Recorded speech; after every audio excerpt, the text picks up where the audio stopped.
Thank you.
Cal, No, but I like Zach.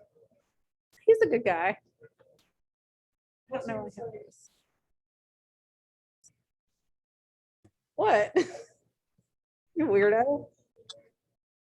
Hi. Hello. Goodbye.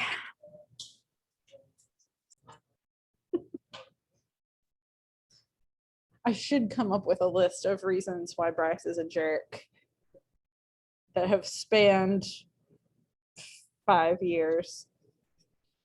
I think it would be fairly easy. Hey. Yeah, just 2. And neither, oh no, I was about to say neither of them are actually in this class. That's not true. Isaiah is in this class, but he's also in this class for another period of the day when he's not actually part of the class. Got it. Oh, okay. Like, Yeah. He comes in here during 4th. How was today? Was it better? Yeah, it's getting there. it's going to take a week. Yeah, I saw that there's some test on the schedule for next Wednesday. It's a teacher meet test. Oh, okay. So I don't So know. are they doing it just in class? No, they're doing it just like in the city. Weird. I think the plan is to keep it like the EOC type atmosphere, but Okay. that one it doesn't really. If there's any other time, they can do it with their teacher. Because if they have questions about something, so like that makes more sense. Yeah. So I can't answer any English questions, science questions, any of those questions. Also, like, I'm trying to think. I think not Julius. Gino might be the only senior that's in that class. US history. Yeah. Yeah, so he's definitely. But that's the ELC tomorrow for US history. oh, okay. I was just confused. And I was thinking that was on next Wednesday, and I was like, senior grades are due that day. Yeah. Cutting it close, aren't we? But I guess that's not. No, it's US history is Monday. It's Friday, Monday, and then it's English 1, 2, math, bio. Okay. I think. Okay. But I know I'm testing Monday, Tuesday. Dang. For next week. I'm not supposed to have anything else to do. But I got an email, like when I finally chatted with Coco about it, I was like, so I'm getting Johnson and Wash's kids 1st through 3rd period. And I was like, how many kids is it? You know, I only have so many desks. And she said, none in 1st period. 2nd period be 1 from Johnson and 10 from you. And today. And 3rd period, yes, exactly. So I was like, during 2nd period, or like at the beginning of 2nd period, I was like standing outside your door being like, where are these kids? And then Joe was like, no, they're all in a test. It's like, who gave me the wrong information? And then 3rd period, it said I was supposed to have like 10 or 11, and it was Hunter, Marilyn, and Garza. Yeah, that was it. Mhm. Yeah, 'cause everyone else was juniors and if they showed up. Yeah, I was like worried about having enough room. I was worried about like having enough room. I didn't know She that. said that Reggie put seats outside to bring in, but he didn't. But it was He fine. did bring chairs. I think he put it in the other room, not mine. Oh, It was in gotcha. The regular testing room. Okay. But he got she stopped by. I told me yesterday. It's like, yeah, put some seats in there. Okay. But there's Got some seats in. He is great. I love that guy. But yeah, I don't. If tomorrow is the last major test, and that's only the juniors. I think it's only 2 sections of that. Yeah. What? Wait, not tomorrow. U.S. history is EOC. Tomorrow? I thought we didn't have any on Friday. Yeah, it should be U.S. history. EOC and then High school. oh, she erased that one. But Oh, no, this is U.S. not- history is Monday. There should be another one in the 3rd. Oh. This is teacher. Yeah, this is the exam. No, U.S. history was today. U.S. history was today. Mm-hmm. It was U.S. history and bio. So there's no testing of tomorrow. No testing tomorrow. I think U.S. history was. I kind of wish she wouldn't delete them once they're done, but yeah, that was today, because I thought that I wasn't gonna have my fourth period kids, but I had most of them. Junior. Oh, And you- But he's not in history. US history. Cece was here. Cece was here. LeBron was here. Okay, yeah, so that's Jenny, Randall. hmm Okay, most of them were here. Yeah. Sorry guys, I know we're not starting yet, but we're just business. Yeah. But let's if y'all want to turn the lights on, we can, but I'm also totally fine if we don't. We have our last bit of content today, which is nice. Let me get attendance down real quick. Julius, Kayla, Madison, whose birthday is the 10th. She is here. Kinsey and Isaiah. And Kinsey, I have not read your thing yet, but I absolutely will. Okay. So all of this stuff, by the way, is in week 13, part 1. What is even in week 13, part 2? Just the poetry anthology stuff. Okay. So we're going to go through this presentation, and there's 2 poems that we'll look at, and we'll go through them as we go through this presentation. And we'll listen to them. They have some very good videos of these poems.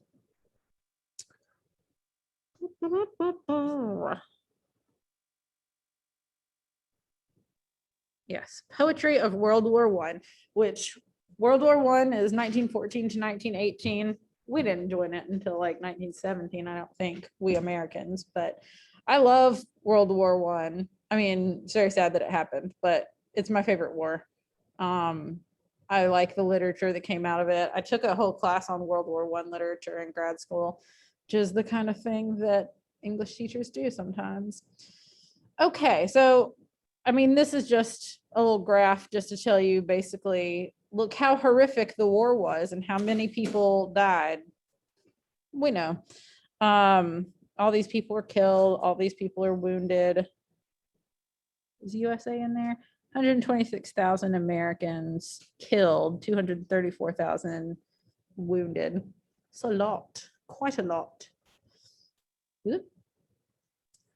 There's just pictures of it. Trench warfare became a thing, which is literally like hiding in trenches so that people can't see you and like putting your gun up over the side of the trench. There's tanks. Okay, so World War I is a new type of war. There are desolate, war-scarred landscapes with blasted trees and mud everywhere. All of this imagery is just like very depressing, but I suppose that's wartime for you. Trenches half filled with water and infested with rats. There's even a disease called trench foot, which kind of like arose out of this time period because your feet were always like so wet and disgusting that it like, I don't really know how to explain it. Kind of like rotted your foot or like, I don't know. Gross though. Miles of protective barbed wire strung out, requiring to be cut by individual volunteers crawling through machine gun fire to reach it before any advance can begin. So obviously like very, very dangerous. Long continued massive bombardments by heavy artillery and a sense of permanent stalemate that suggested to the soldiers involved that this living hell could go on forever. And I mean, 4 years, that's a long war. It's probably not the longest one, but it's a long time. 14 to 18, yeah. Effects that it had on life, all of that stuff, like all of the horrible things that happened were kept from the knowledge of civilians at home who continued to use the old patriotic slogans and write in old-fashioned romantic terms of the glories of war, which even like in more modern day wars, we have seen a lot of like people try to be patriotic and sort of like boost morale during wartime and make you proud of your country, but you're also like not seeing what's going on the front lines and how horrific it actually is. Those poets who were involved on the front, however, however romantically they may have felt about the war when they first joined, soon realized its full horror, and this realization affected both their imaginations and their poetic techniques. I'll go ahead and tell you the second poem that we're going to read is like fairly graphic, actually. They had to find a way of expressing this terrible truth, and even when they didn't express it directly, the underlying knowledge affected the way they wrote. So we must remember, and here's some more photos there they are in the trench, not only that the battle casualties of World War I were many times greater than those of World War II, which I think is surprising if you just get a basic sort of like high school social studies knowledge of wars.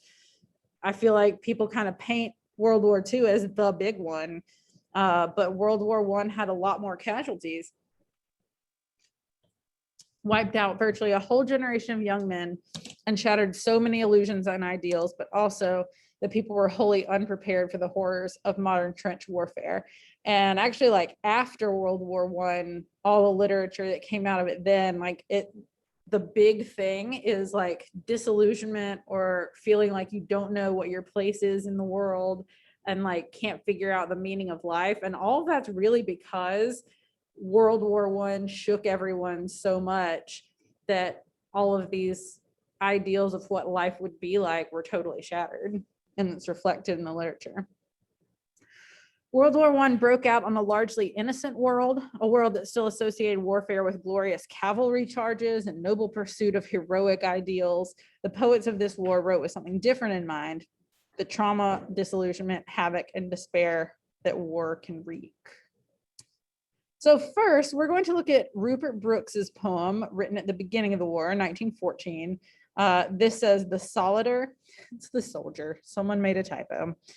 And we're going to listen to it as we read along.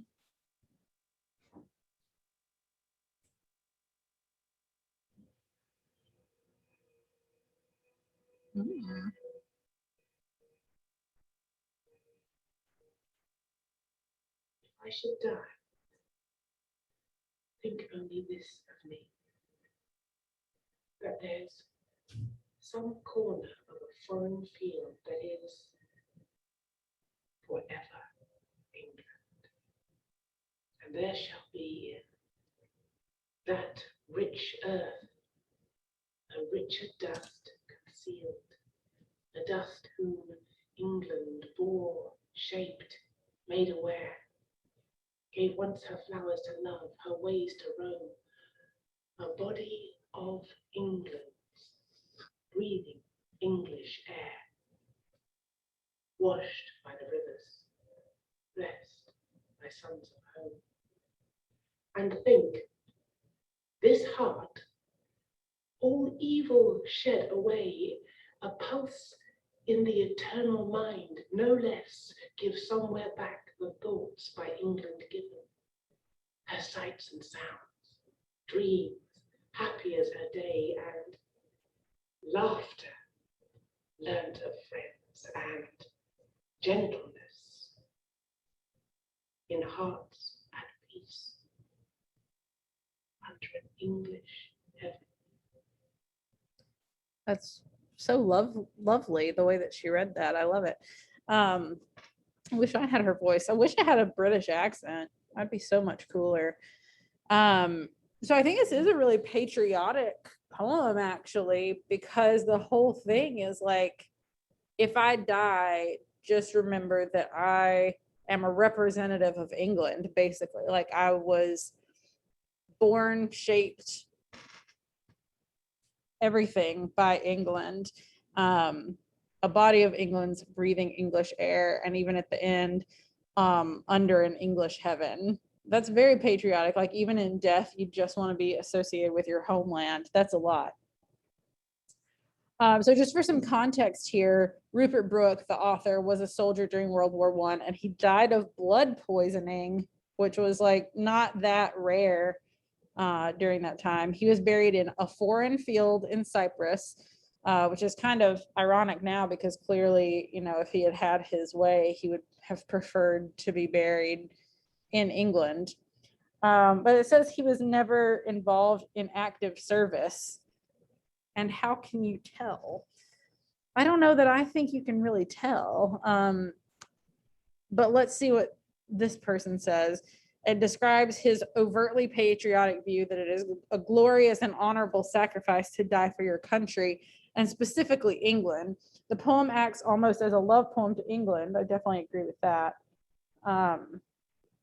Which he romanticizes and praises for its beauty and bounty. It's an idealistic view of war and what it was like or would be like to die in battle. So they're sort of saying that it's obvious that he was never involved in active service just because it's so romanticized. Whereas, well, the one that we're going to look at next is not romantic at all, but that it doesn't really reflect the horrors associated with World War One. It's just like, oh, it would be such a great thing and such an honorable and noble thing to die for your country because you have that duty to your country. So I don't know that I necessarily agree with that a whole lot, but I get what they're saying. So the structure of this poem, it begins with the idea of the anonymous soldier's death and suggests that his decomposing body will infuse the ground around him with a little of his English values and ideals. Like no matter where he is buried, he remains English, and then part of the ground, part of the earth will also be English because that's where he's buried. The middle of the poem personifies England and considers how beautiful and picturesque the countryside is. And again, even if it is like considering this is sort of a wartime poem and a poem about like dying in war, that's maybe a little bit romanticized or picturesque for this type of poem. And the final stanza suggests that in death, he will achieve some form of immortality under a heaven that is English, even if the land he lays in is not. Just assuming there that heaven is going to be English. Some key quotes here to focus on. The title, The Soldier, suggests an anonymous person reflecting how many soldiers died in World War I. It's a sonnet. Is it it's not a sonnet. I just got to go back and check. I don't think it's a sonnet. A-B, C, D, C. No, it's not. Nope, that's not a sonnet. The opening line, if I should die, suggests an acceptance of death, and the modal verb should, you don't need to know what a modal verb is, but it's like might, could, should, that kind of thing. Indicates a willingness to die for his country, obviously. He thinks it would be sort of a glorious thing. The words rich or dust suggests the remains of his body are superior to the ground that he lies in because he is English and not foreign. Dust also relates to the religious idea of our bodies becoming dust when we die. And I don't think it comes across as like foreigners suck and English people rule, but I think it comes across as like I'm so dedicated to my homeland that English people, like if I'm buried, I like being a representative of England, this ground will be like more hallowed than if I died on foreign soil. A pulse in the eternal mind suggests his presence in the soil of foreign land will always live on, making him immortal. That's sort of a common theme that you see. And final words, under an English heaven, shows his pride in England, as he is suggesting England is almost like paradise, and to die in England's name would bring him peace. This is just kind of an annotation that is mostly everything that was on the page before, but it's a little bit more detailed. I'm not going to go through that extensively. So here are all these questions, and we're not going to go through these questions together either, because these questions and the questions from the second poem that we're about to read are your prompt for the week, which are due Tuesday, and tomorrow we'll just have time to work on those things. But it's probably the longest prompt that you've had because it is just all these questions. And I think there's 9 questions in the other part. So it's sort of a lot. But now the second one we're going to look at is called, and I think I'm pronouncing it right, but I do not speak Latin, Dulce et Decorum Est by Wilfred Owen. And I think I read this one in grad school in that class I took. But he is also English. He enlisted in the army, the Queen's Army, in September of 1915, so like a year after the war had started. He was sent to France in 1917, which was the worst winter during the war. His total war experience was rather short, 4 months, but only 5 weeks on the front lines. So like over a period of 4 months, but he's only spending actually 5 weeks of that time on the line. During his first action, he and his men were forced to hold a flooded dugout in no man's land for 50 hours while under heavy bombardment, which you would think would be pretty traumatic. And I think it will become obvious from this poem that it probably was. In March, he was injured but returned to the front line in April. In May, he was caught in a shell explosion, and when his battalion was eventually relieved, he was diagnosed as having shell shock and was evacuated to England to Craig Lockhart War Hospital. And we don't really hear about shell shock anymore, but what it is now is PTSD. They didn't have the terminology of PTSD back then. And we know that plenty of soldiers and, you know, other people who are involved in war, it's not uncommon for them to suffer from PTSD. But back then, literally, it was like shells exploding beside them, and the trauma caused by that would create PTSD. And so they just knew it at the time as shell shock. He returned to France after his stay in the hospital. War was still as horrid as before. It ended on November 11th, 1918. 7 days before, oh God, Owen had been killed in one of the last vain battles of this war. Oh my God. The news of his death reached his parents on November 11th, 1918, the day of the armistice. That is very sad. Only 7 days. So this says terms to know before reading, but I've read through this poem several times and I don't see any mention of 5 nines. Maybe I'm just missing it, but shells that explode on impact and release poison gas. And then the title comes from this work by Horace, and it means sweet and fitting it is to die for one's country. So just from the title, we would think maybe some similar themes that we saw in the Rupert Brooks poem.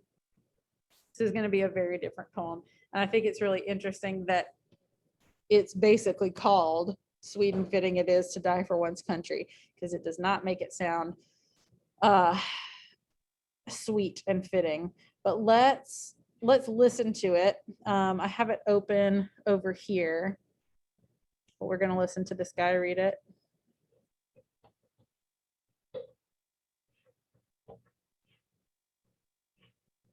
Bent double, like old beggars under sacks.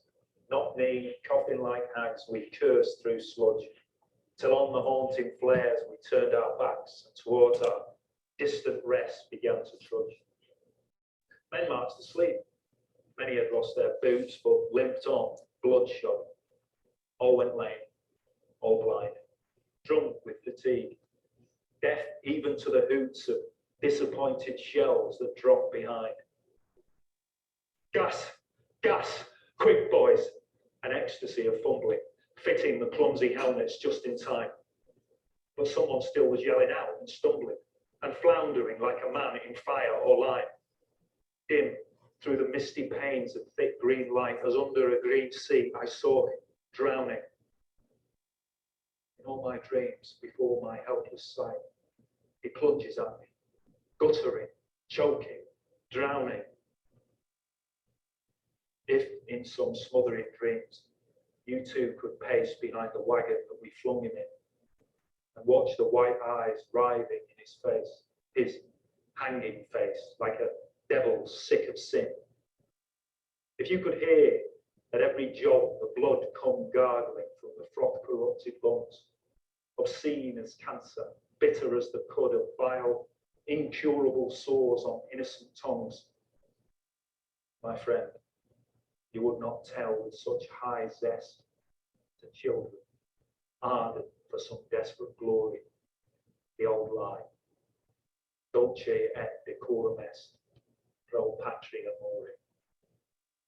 All right, much darker.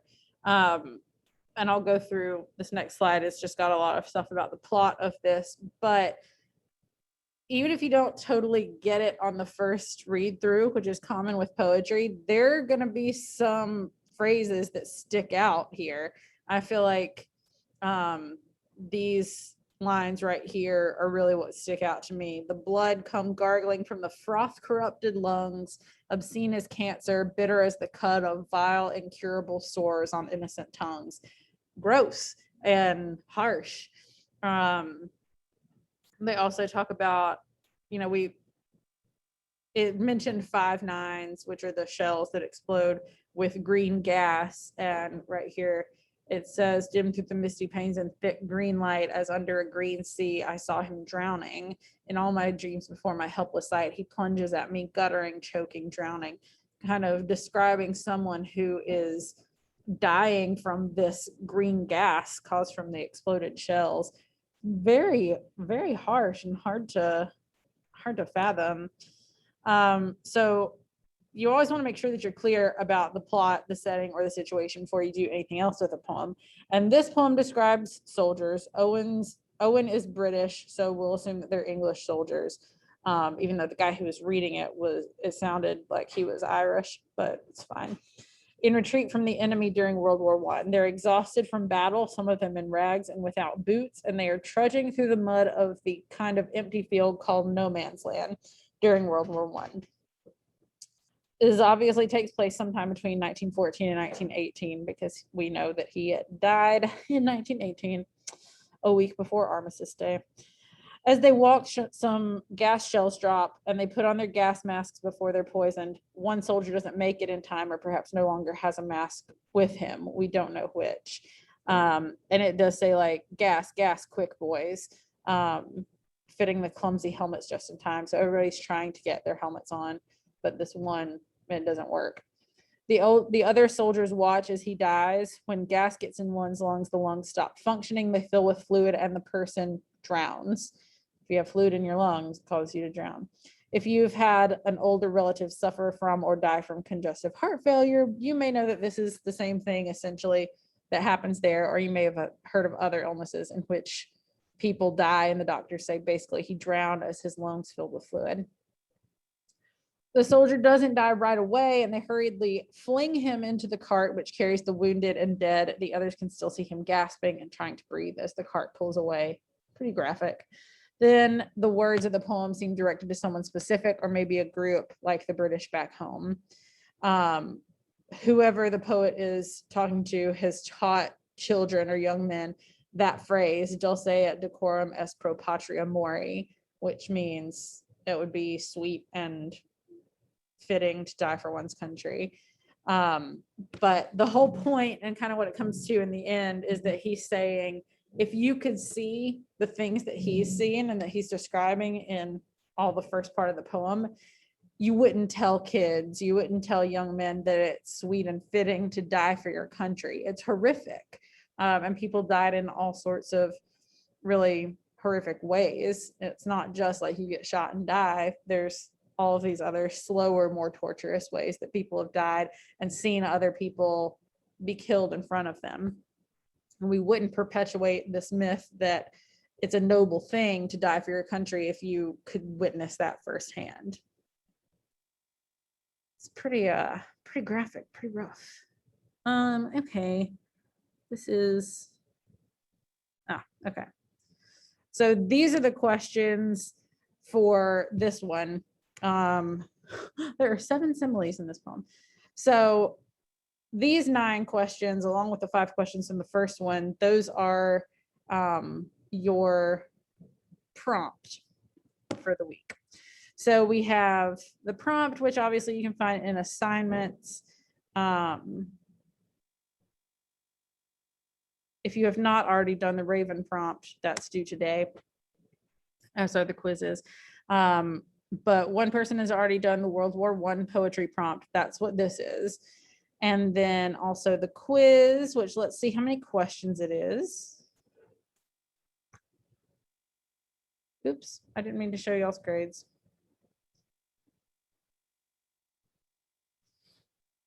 Six questions.